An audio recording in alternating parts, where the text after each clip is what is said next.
आज मैं आपको क्वेश्चन कराऊंगा ट्रायंगल, कॉन्ग्रेंस ऑफ ट्रायंगल के कुछ प्रॉपर्टी। इसमें लाइंस एंड एंगल्स के भी प्रॉपर्टीज यूज हो जाएगा और दूसरा पैरेलल लाइंस का भी हो जाएगा और कॉन्ग्रेंस ऑफ ट्रायंगल्स का भी हो जाएगा। और इन सब के प्रॉपर्टी को मैंने पहले भी अपलोड कर दिया है, आप उस वीडियो को देख सकते हैं। Congruence of triangle, lines and angles and parallel lines, ये तीनों है, आप वहां देख सकते हो प्रॉपर्टीज उसके। मैं इस क्वेश्चन को कराता हूं। 3 क्वेश्चन हमने उठाए हैं। क्वेश्चन में दिया हुआ है A B parallel C D. ये ए बी है, ये सी डी है, ये दोनों पैरेलल है। दूसरा चीज दिया है कि O is the mid point of B C. ये है बी सी, इसका मिड पॉइंट है O। ठीक है। Show that O is also the mid point of A D. कहता है बताना है कि O जो है ए डी का मिड पॉइंट है, मतलब O A equal of O D proof करना है। तो हम क्या करेंगे, प्रूफ करते हैं इसको। 2 ट्रायंगल लेते हैं, प्रूफ 2 ट्रायंगल लेते हैं। कौन कौन सा ट्रायंगल लेते हैं हम? ट्रायंगल ए ओ बी और सी ओ डी लेते हैं। In triangle A O B and triangle C O D, A O B and C O D. अच्छा, अब कॉन्ग्रेंस करने के लिए हमें क्या बताया गया है कि एक तो पहला चीज हम ये कर सकते हैं कि अगर ये वाले एंगल की बात करें और इस वाले एंगल की बात करें, तो जब 2 पैरेलल लाइन है तो अल्टरनेट इंटीरियर एंगल इक्वल होता है। तो हम लिख सकते हैं angle A B O equal of angle C D C O, angle D C O. Properties क्या है? Alternate interior angles, alternate interior angle हो गया। ठीक है, एक चीज हो गया। दूसरा चीज ये पहले बताया कि O is the mid point, therefore O B equal of O C, O B equal of O C given, ये हमारा दिया हुआ है। तो ये सारी प्रॉपर्टी तो लिखना ही पड़ेगा। और तीसरा चीज जो है, ये वाला एंगल और ये वाला एंगल इक्वल होगा। जब 2 लाइन एक दूसरे को काटते हैं तो वर्टिकल अपोजिट एंगल्स इक्वल होता है। तो angle A O B equal of angle C O D, C O D. तो ये क्या हो गया? Vertical opposite angles. तो triangle A B O congruence हो गया, ये साइन कॉन्ग्रेंस का। एंगल डी सी ओ कैसे हुआ? 2 एंगल एक साइड से हुआ तो बाय ए एस ए, ये सारी चीजें आपको लिखना होगा। और अगर 2 ट्रायंगल कॉन्ग्रेंस होता है तो corresponding part of the congruence triangle are equal, therefore O A equal of O D by C P C T. Corresponding part of congruence triangle, ये वाला पार्ट आ रहा है ना, corresponding part of the congruence triangle. ठीक है, हो गया। यही हमें प्रूफ करना था, प्रूफ हो गया। दूसरा पार्ट है क्वेश्चन नंबर 2। क्वेश्चन नंबर 2 में बताया है गिवन क्या है? A D perpendicular B C, B C पे ए डी परपेंडिकुलर है, बी परपेंडिकुलर ए सी। ठीक है, ए डी और बी ई ये दोनों इक्वल भी है, तो प्रूफ करना है कि ए ई इक्वल ऑफ ए ई, ये प्रूफ करना है कि A E equal of B D. ठीक है, तो अब हम ले लेते हैं triangle A B D. Proof में in triangle A B E and triangle, अच्छा ए बी ई भी ले सकते हैं, ठीक है, A B E and triangle A B D, A B D, A B E triangle A B E and A B D, 2 triangle ले लिया हमने। अब इसमें अगर हम ध्यान दें तो क्या क्या हमारे पास दिया हुआ है? पहला चीज जो दिया हुआ है वो ये कि B D A D equal of B E, AD equal of, AD पहले मत लिखो क्योंकि ट्रायंगल हमने लिया है AB ना, AB पहले लिया है तो उसके वाले पार्ट को लिखो, BE इक्वल ऑफ AD।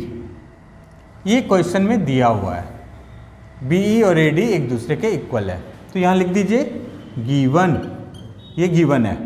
दूसरा चीज क्या दिख रहा है, परपेंडिकुलर है, वेरी गुड, तो हम लिख सकते हैं angle BEA, BEA equal of angle BDA equal to 90 degree. दो चीजें तो हमें पता चल गया। तीसरा चीज हम देख रहे हैं कि AB दोनों ही ट्रायंगल का एक कॉमन साइड है, तो AB इक्वल ऑफ AB, ये क्या है हमारा, कॉमन है, कॉमन हो गया। अब ये कैसे, देखो AB जो है ट्रायंगल ABD का भी साइड है और ट्रायंगल AB का ही साइड है, तो ऐसा तो है ही नहीं कि कॉमन साइड है तो दोनों ट्रायंगल के लिए लेंथ अलग हो जाएगा, सेम लेंथ होगा, तो हो गया। अब ये दो ट्रायंगल जो है, triangle ABE, AB is congruence triangle ABD। अब यहाँ प्रॉपर्टी क्या लिखें भाई, बाय कौन सा प्रॉपर्टी लिखें, तो देखो यहाँ क्या है, 90 डिग्री है, यस, हाइपोटेन्यूज है ये, क्योंकि ये दोनों बेस परपेंडिकुलर होगा, ठीक है, तो ये हाइपोटेन्यूज है, इसमें भी ये वाला AE और BE बेस परपेंडिकुलर होगा, मतलब ये हाइपोटेन्यूज, तो इसका मतलब RHS होगा बाय RHS।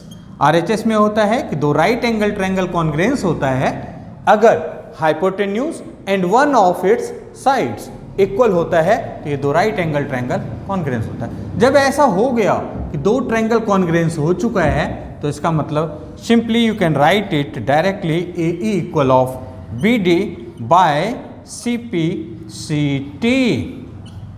ओके, हो गया क्लियर। अब थर्ड क्वेश्चन एक और है, इस वाले क्वेश्चंस को देखिए क्या है। इस क्वेश्चन में दिया हुआ है find the angle of triangle, इसमें एंगल ऑफ ट्रायंगल पूछा गया है। अच्छा एक चीज इसमें है गिवन, जो मैंने लिखना भूल गया, गिवन में क्या है कि PQ जो है, PQ is parallel of BC, PQ और BC जो है ये पैरेलल है, PQ पैरेलल BC, ये दिया हुआ है, ठीक है, PQ और BC पैरेलल है, पूरा आ रहा है, PQ और BC पैरेलल है, मतलब ये और ये दोनों पैरेलल है। तो अब हम इसको प्रूफ करते हैं। प्रूफ नहीं करना है इसमें तो वैल्यू फाइंड करना है ना, ठीक है, तो वैल्यू फाइंड करते हैं। अब अगर देखो पैरेलल है तो ध्यान से अगर देखा जाए तो एंगल QAC और एंगल BCA, मतलब ये वाला, ये दोनों एक दूसरे के इक्वल होगा, तो angle BCA equal of angle CAQ। ऐसा क्यों हुआ, तो जब दो पैरेलल लाइन है तो ऑल्टरनेट इंटीरियर एंगल इक्वल्स होता है, ऑल्टरनेट इंटीरियर एंगल इक्वल होता है, तो हमें ये पता चल गया कि ये इतना है। इसका मतलब एंगल BCA 65 डिग्री हो जाएगा, क्योंकि ये वाला 65 है तो ये भी 65 हो जाएगा। अब अगर हम बात करें एंगल ABC की, एंगल ABC ये वाले एंगल की, तो angle ABC is equal of angle BCA या ACB, एंगल ACB, मतलब ये वाला इसके इक्वल होगा। क्यों होगा, कि यहां दिया हुआ है कि AB और AC ये दोनों इक्वल है, तो इसको कहते हैं angles opposite to the equal sides, angles opposite to the equal sides, opposite to the equal sides. अगर कोई इक्वल साइड्स है तो उसके अपोजिट एंगल्स जो है वो एक दूसरे के इक्वल होगा। इसका मतलब है कि हमें ये भी पता चल गया कि एंगल ABC जो है, ABC इक्वल टू क्या हो जाएगा, 65।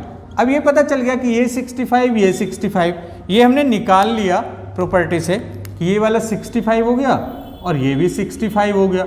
अब हमें अगर ट्रायंगल ABC की बात करें तो एंगल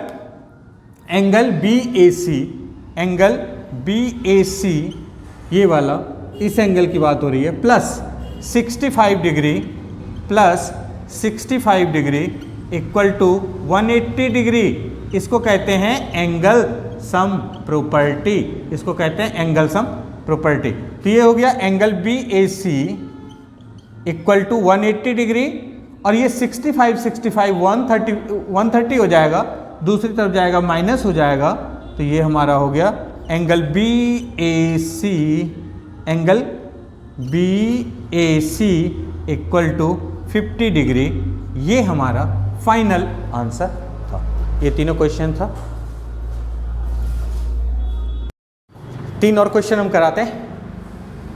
3 आपको कराया है, 3 और कराते हैं। क्वेश्चन ये है, ये भी lines and angles, parallel lines को ही रिलेट कर रहा है। यहां दिया हुआ है गिवन CD पैरेलल BA, ठीक है। तो कहता है फाइंड ACB, मतलब आपको कौन सा फाइंड करना है? ACB, ये वाला एंगल आपको फाइंड करना है। ओके, ये वाला एंगल आपको फाइंड करना है। कैसे कर सकते हैं? तो अगर ध्यान दिया जाए तो अब हम सॉल्व करते हैं। पहले ध्यान, साथ साथ ध्यान भी दे देंगे। एंगल DCA, मतलब हम इसकी बात कर रहे हैं, ये इक्वल ऑफ एंगल BAC। ऐसा क्यों भाई? ऐसा इसलिए कि जब 2 पैरेलल लाइन है तो ये ट्रांसवर्सल हो गया और अल्टरनेट इंटीरियर एंगल इक्वल होगा। तो मीन्स यहां लिख देंगे रीजन, अल्टरनेट इंटीरियर एंगल्स, ठीक है। इसका मतलब एंगल DCA इक्वल टू हो जाएगा हमारा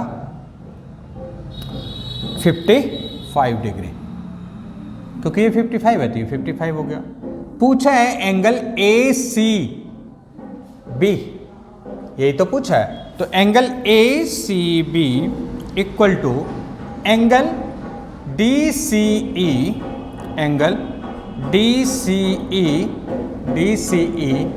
plus angle DCA equal to 180 degree. Sum of interior and exterior angles of a triangle, sum of interior and exterior angle of a triangle. तो इसका मतलब सीधा हो गया कि DCE कितना है 65 डिग्री प्लस ये कितना है DCA हमने जो निकाला 55 डिग्री, तो 60 ये हो गया हमारा 120 डिग्री। तो हमारा फाइनल आंसर 120 डिग्री। अच्छा 120 डिग्री नहीं, हाँ 1 DCA प्लस ये, अच्छा 180 में यहाँ गलत हमने क्या 180 माइनस, सॉरी, तो ये हमारा हो जाएगा 180 में माइनस हो जाएगा ना।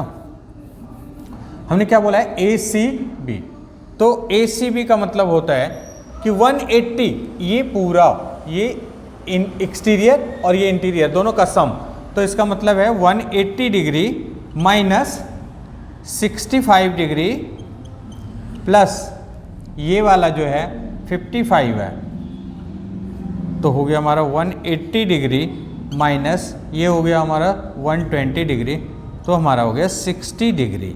ये जो हमने देखा ये 60 डिग्री हो गया, ठीक है। दूसरा क्वेश्चन है, prove that the sum of 4 angles of a quadrilateral is 360 degree. अब कोई भी क्वाड्रिलेटरल हो उसके ऑल 4 एंगल्स का सम जो होता है वो 360, ये प्रूफ करना है। ये बहुत सिंपल है। अगर आप इसको करना चाहें तो कैसे करेंगे? देखो यहाँ हमने नेमिंग कर दिया डायग्राम पे 1 2 3 4 5 एंड 6 एंगल्स बना दिया, डायगोनल ड्रॉ कर दिया। अब इससे हमें क्या फ़ायदा हुआ, हमें मदद क्या मिला मिला ये हमें कि दो ट्रायंगल मिल गया, तो दो ट्रायंगल मिल गया, तो अब angle 1 plus angle 2 plus angle 3 equal to 180 degree क्यों होगा? एंगल सम प्रॉपर्टी इसको कहते हैं, angle sum property of a triangle. Triangle के तीनों एंगल का सम हमेशा 180 डिग्री ही होता है। इसको फर्स्ट इक्वेशन कंसिडर कर लो। दूसरा जो है एंगल 4